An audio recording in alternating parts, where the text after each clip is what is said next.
Hello friends, welcome to Sri Sai Samayal. இப்போ தான் Deepavali season முடிஞ்சதுனால நிறைய பேர் வீட்டில் வாழைப்பழம் நிறைய இருக்கும். அது நல்லா பழுத்துருச்சுன்னா அதை தூக்கி போடாமல் நம்ம நல்லா பழுத்த வாழைப்பழத்தை வச்சு இந்த வாழைப்பழம் அல்வா ஈஸியாக பண்ணலாம். டேஸ்ட்டாகவும் இருக்கும். வீட்டிலே ஹெல்த்தியாகவும் பண்ணி சாப்பிட்டுக்கலாம்.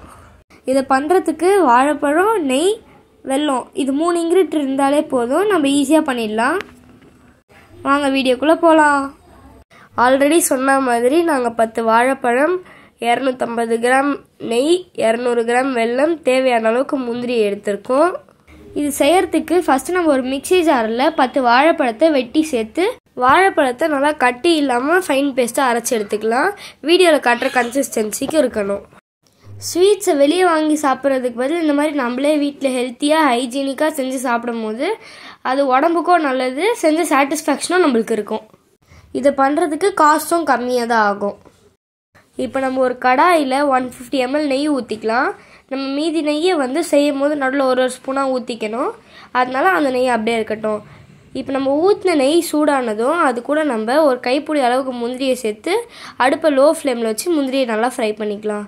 முந்திரி கலர் சேஞ்ச் ஆனதும் அதை எடுத்து தனியாக வச்சுட்டு இதே நெய் கூட நம்ம அரைச்சி வச்சுருக்க வாழைப்பழத்தையும் சேர்த்து நல்லா மிக்ஸ் பண்ணி விட்டுக்கலாம். அடுப்பு லோ ஃப்ளேம்லேயே தான் இருக்கணும். நம்ம இப்போ அரைச்சி வச்சுருக்க வாழைப்பழத்தை எடுத்து சூடாக இருக்க நெய்யில் ஊற்றி நல்லா கலந்து விட்டுட்டே இருக்கலாம். நெக்ஸ்ட் நம்ம வேறு ஒரு பாத்திரத்தில் 200 ml வெல்லம் போட்டு அது கூட தண்ணி ஊற்றி வெல்லத்தை நல்லா கரைச்சி வாழைப்பழம் கொதிக்க ஆரம்பித்த உடனே அது கூட நம்ம ரெடி பண்ணி வச்சுருக்க வெல்லத்தை எடுத்து ஊற்றி நல்லா மிக்ஸ் பண்ணி விட்டுட்டே இருக்கலாம். இது நம்ம கைவிடாமல் அப்படியே கிண்டிகிட்டே இருக்கணும். வாழைப்பழம் கொதிச்சுட்டு இருக்கும் போது நம்ம ஒரு ஸ்பூனாக நெய் ஊற்றி கலந்துகிட்டே இருக்கணும். இதில் என்ன வேலைன்னா நம்ம லோ ஃப்ளேமில் அடுப்பை வச்சு கைவிடாமல் கலரிட்டே இருக்கணும். இது கூட நம்ம 2 ஸ்பூன் கார்ன்ஃப்ளவர் மாவை கட்டி இல்லாமல் கரைச்சி சேர்த்துக்கிட்டோன்னா வாழைப்பழத்தோட புளிப்பு டேஸ்ட் தெரியாது. வீடியோவில் காட்டுற மாதிரி அல்வாலேருந்து நெய் பிரிஞ்சு வர வரைக்கும் நம்ம நெய் ஊற்றி ஊற்றி கலந்துகிட்டே இருக்கணும்.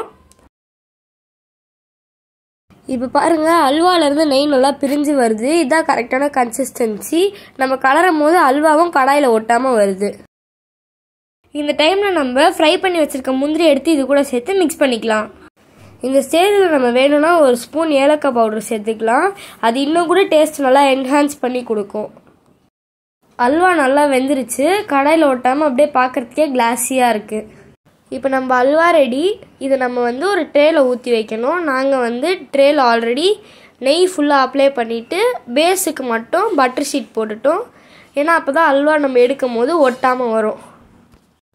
அல்வா நல்லா ஆறணும். அப்போ தான் நம்மளால் அதை கட் பண்ணி சாப்பிட முடியும். நம்ம இப்போ இதை அப்படியே ட்ரேயில் வச்சு ஒரு 2-3 ஹார்ஸ் கழித்து கட் பண்ணி சாப்பிட்டுக்கலாம். இது ரொம்ப ஈஸியாக அண்ட் ஹெல்த்தியாக வீட்டிலே செஞ்சு சாப்பிட்ற ஒரு ரெசிபி. நீங்களும் ட்ரை பண்ணி பார்த்துட்டு எப்படி இருந்ததுன்னு கமெண்ட் பண்ணுங்கள். தேங்க்ஸ் ஃபார் வாட்சிங் ஸ்ரீ சாய் சமையல்.